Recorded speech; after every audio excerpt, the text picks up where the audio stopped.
What's up guys, it's Missy. I'm back with another SimCity Build It video. Today we're going to be talking about the new Missy's Building Guide and questions that you guys have been having either on Discord in the comments or in private messaging. So, one of the main questions I'm getting right now is about epic projects. How is it going to affect your epics? Are they going to be harder later? You know, what are you giving up versus gaining? So here's the thing. Low level comm is done. It's done. So either you get on board and you do things this way, or you are going to lose. That's just how it's going to be. So basically, you really can't avoid house upgrades when everyone else is going to be doing them, right? What do epics give you? They give you coins. That's pretty much the extent of their benefit to your game, is that by completing items faster, you're able to sell things and gain more coin. The only other benefit is that you're able to complete contest and mayor's assignments quickly when they are production assignments. So, the benefit to being low level and doing your epics was that you could get 60 epics done at the lowest possible cost. Now, you're basically saying, okay, by doing this new method, I am giving up that ability to do those epic projects for cheap. In return, to be able to actually win the contest to mayors easily, right? So ask yourself, how valuable are these coins really when you need them for the contest to mayors? Well, if you're winning for easier point, I mean, if you're able to just do upgrades and bulldoze and you're able to get these easy wins, why wouldn't you take that over some stupid coins when the coins are really only beneficial to you for the purpose of the contest? So you're making the contest of mayors cheaper for yourself.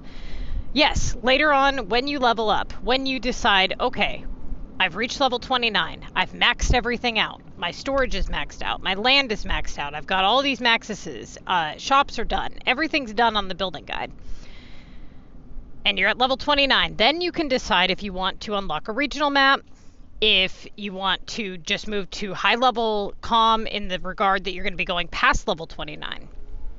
So right now you're moving to high level comm, but you're going to stop before you reach level 30 until you max out your storage and everything else.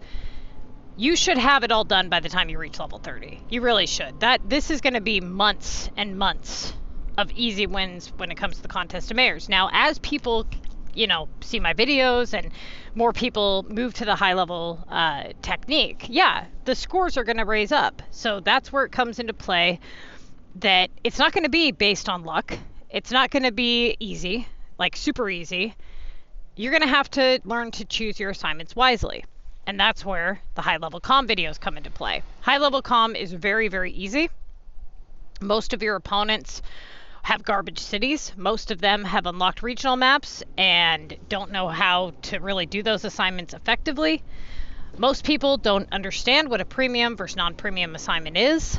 And most people don't understand how to rotate things in a way where they can gain access to higher valued assignments. All of that information is in my high level comm videos. So if you don't understand how to do that, I recommend binging those videos, but stop watching low level comm videos. If you think that you're going to keep your epics and sit and play low level comm, you're insane. Everybody's going to be moving to this. You're not going to win. You're not. I mean, you might get lucky here and there, like very lucky, and you might get a win here and there, but all of the weeks and the bullshit that you have to put into losing 3 out of 4 weeks because you want to do it the other way isn't going to be worth it to you. Okay, so I would get on board, get educated on the high level comm, and get in there and dominate the leaderboard and win while it's still easy to do so. Okay? Once you start winning and you start stacking up all this cash and platinum keys and stuff, you can decide if you want to spend any of that cash on storage rares. Because here's the thing, on this building guide, I made the game too fucking easy for you guys. It's literally that easy. With the production plan and the building guide, you will never want for anything. You'll never have to spend any money if you don't want to. You'll own everything in the menu within the first year.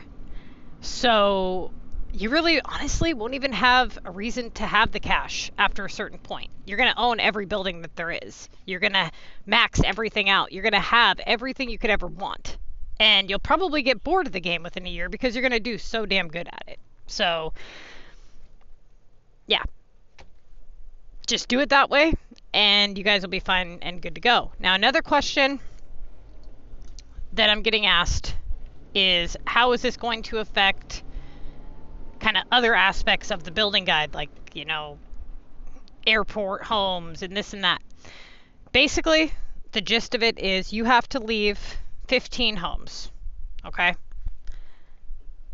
Right around 15. You could go less. Some people are asking, well, okay, why go up to level 18, right? Why not just stay level 11 and use my experience low and just get easy wins there? Here's the problem with that.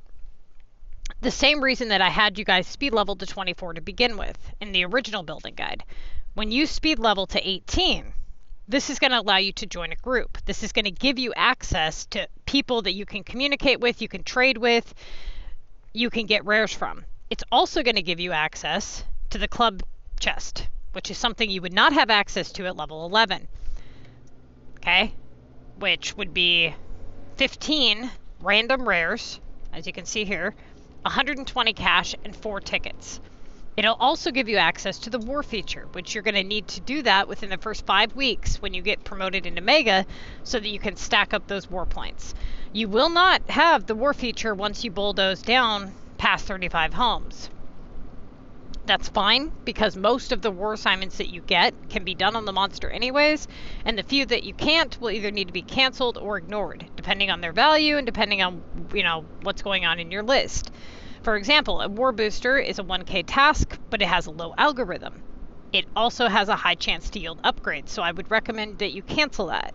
Whereas, like, let's say you have a upgrade war card, you're in Mega, you've got a ridiculous lead on the leaderboard, everybody else is garbage, I would just save it. I wouldn't even do it. I would just wait, right? Only do those if you absolutely have to.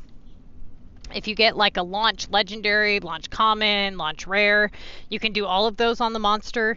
If you get a launch attack in Club Wars, the green card, and it's at a low value, I would leave it there. I would not touch it because it has a higher, or not a higher risk, but it has a risk to return at any value, which would mean the cancellation was pointless. And if it comes back worth a higher value, now it's taking up a main task on the list. So just use common sense, read through the guide. Anything that you wouldn't do before that would be negative to you as a low-level comm player, you will do as a high-level player. So if something was going to bring upgrades before and that was a no-no, that would be a yes, right? Okay. So the changing of the weathering system. One of the biggest problems that people have when it comes to high-level comm versus low-level comm is the transition from rotatable tasks to their highest premiums. So when you have a main tasks are tasks within the list that are 2k or higher, right? So if you're looking at my list here, I would obviously go with the Latin home, okay? Let's pretend for a minute that all 4 of these main tasks are gone, okay? So we've got no Latin, no War, no Omega, no VU. Those are all gone. Let's just pretend that the regional isn't there as well, because most of you won't have regional unlocked. So this is your list. Let's just pretend that this is your list. Shop productions and factory productions are not premium assignments for high-level players. Only electrical and like beef and a couple others are technically premium. So that being said, once all main tasks are gone, you move to your highest premium with highest algorithm, best opportunity. What is a premium? We've got Sunny, which is a regional, so just ignore that. We've got Delivery to London, which is premium. Those are the only 2 premiums in the list, okay? So rotatable value, highest premium, highest algorithm. Technically, Sunny would be better than Airport, but you don't have Sunny because you're not going to have regional. So the Airport would be the next one, okay? That would be your first choice. Now let's pretend that you did the Sunny if you had it, or you did the London. Those are now gone. You go with your highest non-premium with the lowest possible algorithm rate. This will basically say, okay, look, this assignment sucks. This one has the least chance of returning, so I'm going to do this one. Usually when you do the highest premiums with best algorithm and all that, usually you get premiums and mains back in return. So you almost never have to touch the non-premiums. But if you do, that's how you go about it. All of these sequences are listed in the Contest to Mayor's charts. They're listed in the comm guide, along with the order in which you do house upgrades. So house upgrades, you start with high premiums first, okay? Then you move to Omega, then regional, then airport, then regular, then design, in that order, if they're not at a main task value. Or even if they are main task value, you obviously would do a 3600, Latin over a 3000 Omega, right? Even though Omega has higher algorithm, we're not going to sacrifice that 600 points. Okay, so that pretty much sums up that. Yeah. And also with the finding rares, you're not going to want to be level 11 trying to find rares. You're giving up a lot if you remain level 11. You're not going to have access to really anything in the game. So you're basically going to only be benefiting from winning comm, which you can do at level 18. So you're just restricting yourself, really. And if you go, okay, well, I could have more time to win. Yeah, you could have more time to win, but again, you're not going to just stop winning just because you level up. It's just going to be more difficult and more expensive to do so. You guys can easily win even at the 99 board if you know what the hell you're doing. All right, good luck to you guys. Again, if you guys have any more questions, put it in the comment section and I will do my best to answer them.